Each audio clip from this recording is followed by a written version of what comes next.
Hello everyone, আমি শ্রী। আমার নতুন ইউটিউব চ্যানেল গল্পের লাইব্রেরিতে তোমাদের সকলকে স্বাগত জানাই। ভূত অনেকেই বিশ্বাস করেন না, কিন্তু ভূতকে ভয় পায় না তেমন মানুষ খুবই কম আছেন বলে আমার ধারণা। পৃথিবীতে অনেক অলৌকিক ঘটনা দেখা যায় যার কোনো বৈজ্ঞানিক ব্যাখ্যা মেলে না। আজ তোমাদের তেমনই একটি ভৌতিক কাহিনী শোনাতে চলেছি। লেখক তাপস মণ্ডলের কলমে ৩০১ নম্বর ঘর। হোটেল সৈকত দান, ৩০১ নম্বর ঘর। অরিন্দম বিছানায় শুয়ে শুয়ে কাগজ পড়ছিল এতক্ষণ। এবার সে আলো নিভিয়ে ঘুমোবার চেষ্টা করে। তপায়ন কাকু বারান্দায় বসে সমুদ্রের ঢেউ দেখছেন আর কবিতা লিখছেন।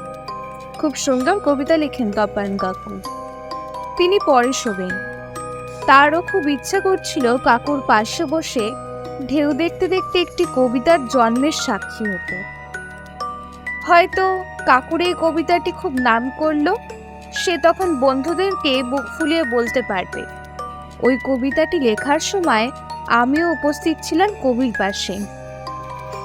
কিন্তু বাবার বারণ, ঠান্ডা হাওয়া বইছে, শরীর খারাপ হতে পারে। পাশের ঘরে বাবা, মা আর বোন। অরিন্দম জানে বাবা এখনো ঘুমোচ্ছে। তিনি এখন কাগজের শব্দছক মিলাচ্ছেন। সব শব্দ মিলে গেলে কাকুর পাশে গিয়ে খানিক বসবেন, তারপর শোবেন। আজ সকালে জগন্নাথ এক্সপ্রেসে অরিন্দমরা পুরী এসেছে।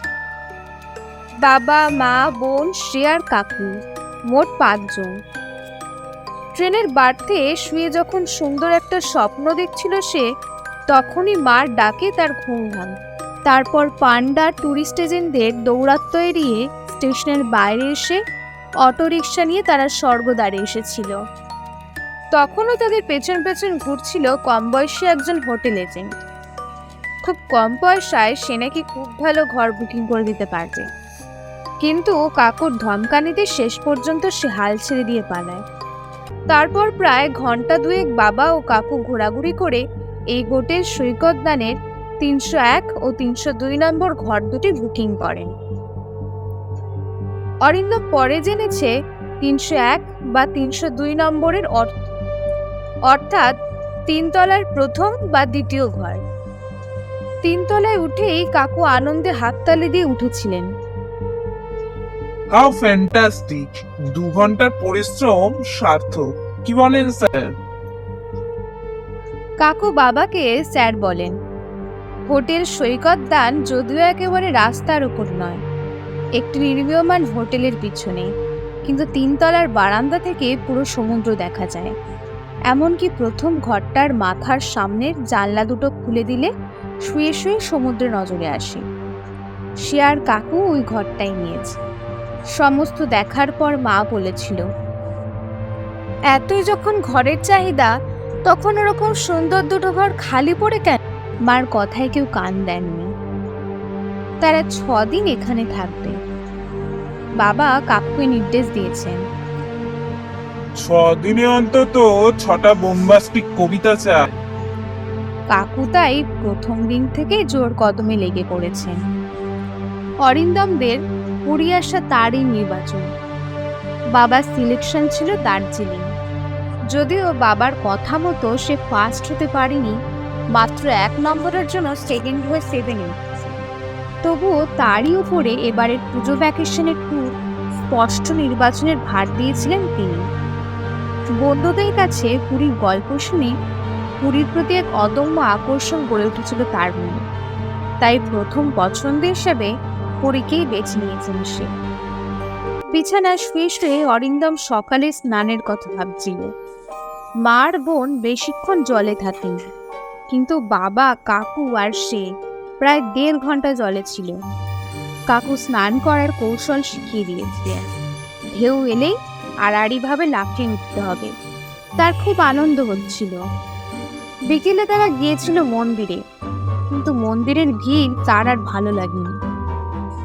তার চেয়ে বরং বিচে সময় কাটানো অনেক মজার। প্যাকেজ ট্যুরে আগামীকাল তারা যাবে চিল্কা। এইসব পুরনো কথা ভাবতে ভাবতে অরিন্দম একসময় ঘুমিয়ে পড়ে। সমুদ্রের গর্জন তখনও লেগে আছে তার কানে।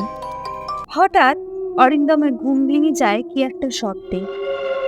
ধীরে ধীরে চোখ খুলে সে। জিরো ল্যাম্পের ঝাপসা আলো সারা ঘরময়। বেশ কিছুক্ষণ পর সে বুঝতে পারে যে তারা পুরী বেড়াতে এসেছে। হোটেল সৈকতদানের ৩০১ নম্বর ঘরে শুয়ে আছে। পাশে তপায়ন কাকু অঘরে ঘুমোচ্ছেন। এখন গভীর রাত। এত রাতেই তার ঘুম ভাঙলো কেন সেটাই ভাবতে থাকে সে। কি যেন একটা শব্দ শুনছিল ঘুমের মধ্যে, কিন্তু জেগে ওঠার পর আর কিছু শুনতে পায়নি সে। অনেকক্ষণ থেকেই একটা ঝাঁঝালো গন্ধ নাকে আসছিল। এখন যেন গন্ধটা আরো তীব্র হয়ে উঠেছে। সে কাকুকে ঠেলা দিয়ে ডাকে, কিন্তু গায়ে হাত দিতেই চমকে ওঠে সে। কাকুর শরীর এত গরম কেন? কোনো মানুষের শরীর কি এত গরম হতে পারে? কাকু, ও কাকু! কোনো সাড়া নেই। বেশ কয়েকবার ডাকার পর কোনো সাড়া না পেয়ে অরিন্দম অন্ধকারে হাতড়ে হাতড়ে আলো জ্বালে। প্রথম তার টিউবলাইটের উজ্জ্বল আলোয় তার চোখ ধাঁধিয়ে যায়।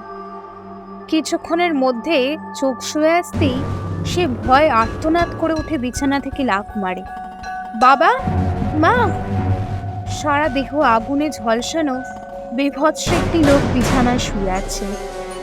ঘর থেকে ছিটকে বেরিয়ে আসে সে। তপায়ন কাকু তখনও বারান্দায় বসেছিলেন। অরিন্দমকে ওইভাবে ছুটে আসতে দেখে তিনি তাড়াতাড়ি খাতা পেন ফেলে তাকে ধরে ফেলেন। আরে আরে, কি হয়েছে অরিন্দম? ওরকম করে ছুটে আসলে কেন? আতঙ্কে তখন অরিন্দমের কথা জুড়ে যাচ্ছে। কাকু, একটা লোক, সারা দেহ আগুনে ঝলসানো। তপায়ন বুঝতে পারেন নিশ্চয়ই ও কোনো দুঃস্বপ্ন থেকে ভয় পেয়েছে। তিনি অরিন্দমকে আরো ভালো করে জাপটে ধরে বলেন, আগুনে ঝলসানো লোক? কোথায়? আগুন তুলে অরিন্দম ঘরের দিকে দেখায়। বলো কি? চলো তো দেখি। প্রথমটা অরিন্দম ইতস্তত করে ঘরে ঢুকতে, শেষে কাকুর হাত ধরে পেছন পেছন ঢুকে।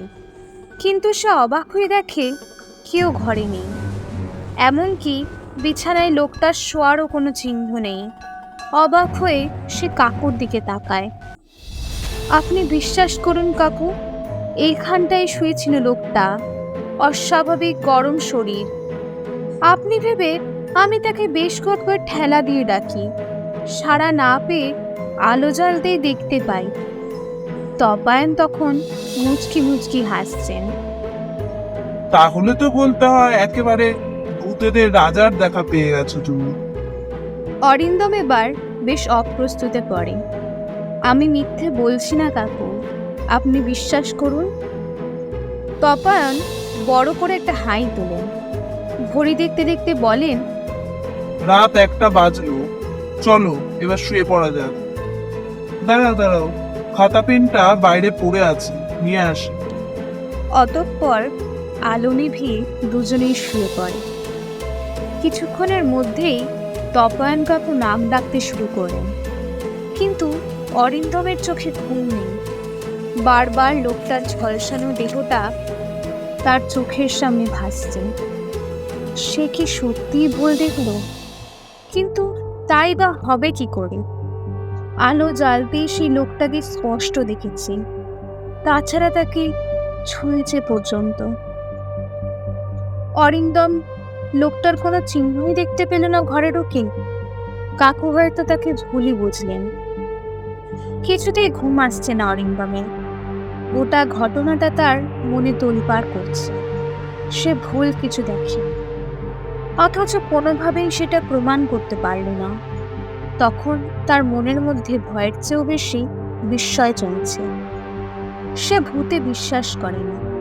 তাদের ক্লাসে বিজ্ঞানের মাস্টারমশাই বলেছেন, ভূত বলে কিছু নেই, ভূত আসলে মনের ভয়। কিন্তু যেটা ঘটল তারই বা ব্যাখ্যা কি? একটা লোক তো আর হাওয়ায় মিলিয়ে যেতে পারে না। হঠাৎ অরিন্দমের মনে পড়ে, তবে কি লোকটা বাথরুমে গিয়ে লুকিয়ে পড়ল। পরক্ষণেই তার ভুল ভানে। তাই বা কি করে হবে? কাকু তো শোয়ার আগে বাথরুমে গিয়েছিলেন। ঘটনাটা ভুলে যাওয়ার চেষ্টা করে অরিন্দম। বাইরে থেকে একটানা সমুদ্রের গর্জন কানে আসছে। কোথাও আর একটা কোনো শব্দ নেই। সমস্ত পৃথিবী গভীর ঘুমে আচ্ছন্ন। শুধু ঢেউদের ঘুম নেই। ওরা কি ঘুমোতে জানে না? বেশ কিছুক্ষণ পর অরিন্দম সবেমাত্র তন্দ্রাভাব এসেছে। এমন সময় হঠাৎ যেন ঘরের মধ্যে একটা আলোর রেখা চলে গেল। চোখ কচলে ভালো করে চারিদিকে তাকায় সে, কিন্তু জিরো ল্যাম্পটাই শুধু টিম টিম করে জ্বলছে, আর কোথাও কোনো আলো নেই। এটাকে সে চোখের ভুল বলেই ধরে নেয়। এবার সে কাকুর দিকে মুখ করে শোয়। বেশ কিছুক্ষণ একইভাবে চুপ করে পড়ে থাকে। কাকু কেমন নিশ্চিন্তে ঘুমোচ্ছেন। আবছা আলোয় সে দেখে কাকুর ঠোঁট দুটো নড়ছে। কাকু নিশ্চয়ই স্বপ্ন দেখছেন। কিসের স্বপ্ন দেখছেন কাকু? হঠাৎ, একেবারে হঠাৎই, কিছু বুঝে ওঠার আগেই অরিন্দম থেকে বাথরুমের দরজাটা শব্দ করে খুলে গেল। ভেতরে দাও দাও করে আগুন জ্বলছে। সারা ঘরময় একটা লাল আভা। আতঙ্কে কাকুকে জড়িয়ে ধরে সে। কাকু, ও কাকু, আগুন! অরিন্দমের চিৎকারে তপয়নের ঘুম ভাঙে। কিন্তু তিনিও অবাক হয়ে দেখে বাথরুমের মধ্যে আগুন জ্বলছে। লক লক করছে তার শিখা। তড়িৎ বেগে দুজনেই বিছানায় উঠে বসে। কিন্তু চিৎকার করার আগেই তারা দেখে একটা বিশালাকায় লোক বেরিয়ে আসছে বাথরুম থেকে। তারই সারা শরীর জ্বলছে দাউ দাউ করে। বড় বড় দাঁত বের করে বিকট শব্দে হাসছে লোকটা। ধীরে ধীরে এগিয়ে আসছে বিছানার দিকে। আতঙ্কে প্রাণপণে চিৎকার করে উঠে দুজনে, বাঁচাও, বাঁচাও! বাবা বোধহয় বাইরেই বসেছিলেন। চিৎকার শুনে তিনি দরজায় ধাক্কা দেন। তপায়ন, তপায়ন! অরিন্দমকে চেপে ধরে বিছানা থেকে লাফ মারেন তপায়ন কাকু। দরজার হাতল ধরে একটা হ্যাচকা টান দিতেই ছিটকিনিটা উপড়ে আসে। সশব্দে দরজা খুলে বাইরে এসে দ্রুত আবার বন্ধ করে দিয়ে লক করে দেন। জ্বলন্ত লোকটি তখন বিছানার ওপর উঠে পড়েছে। ঘটনার আকস্মিকতায় বাবাও কিং কর্তব্য বিমূঢ়। কিছু বুঝে ওঠার আগেই কাকু আড়াক হাতে বাবাকে জড়িয়ে ধরে ঠেলে নিয়ে ৩০২ নম্বর ঘরে ঢুকে গেলেন।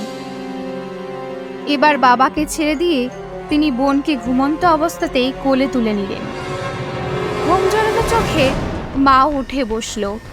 কোনো কিছু জিজ্ঞাসা করার আগেই দুই ভাই বোনকে নিয়ে তিনি বাইরে এসে হাঁপাতে বললেন, কুইক স্যার, তাড়াতাড়ি বেরিয়ে আসুন, এক মুহূর্ত সময় নেই। তপায়ন কাকু ও অরিন্দমের অবস্থা দেখে বাবা মা দুজনেই আতঙ্কিত। বোন চিৎকার করে কান্না শুরু করে দিয়েছে। ততক্ষণে তিনি সিঁড়ির কাছে চলে এসেছেন। বাবা মা ওদের অবস্থা দেখে ছুটতে শুরু করেছেন। একসঙ্গে দুটো তিনটে করে সিঁড়ি টপকে টপকে সকলে নিচে নামলেন। দৌড়ে একেবারে মেন গেটের সামনে চলে এলেন। এইবার দুজনকে কোল থেকে নামিয়ে দিয়ে ওপরের দিকে মুখ তুললেন তপায়ন কাকু। তার দেখা দেখি বাকিরাও। ৩০১ নম্বর ঘরের দরজাটা তখনই খুলে গেল। জ্বলন্ত লোকটা দরজার সামনে দাঁড়িয়ে আকাশ ফাটানো শব্দে হো হো করে হাসছে। কে জানে ওই অট্টহাসি তপায়ন কাকু আর অরিন্দম ছাড়া আর কেউ শুনতে পাচ্ছে কিনা।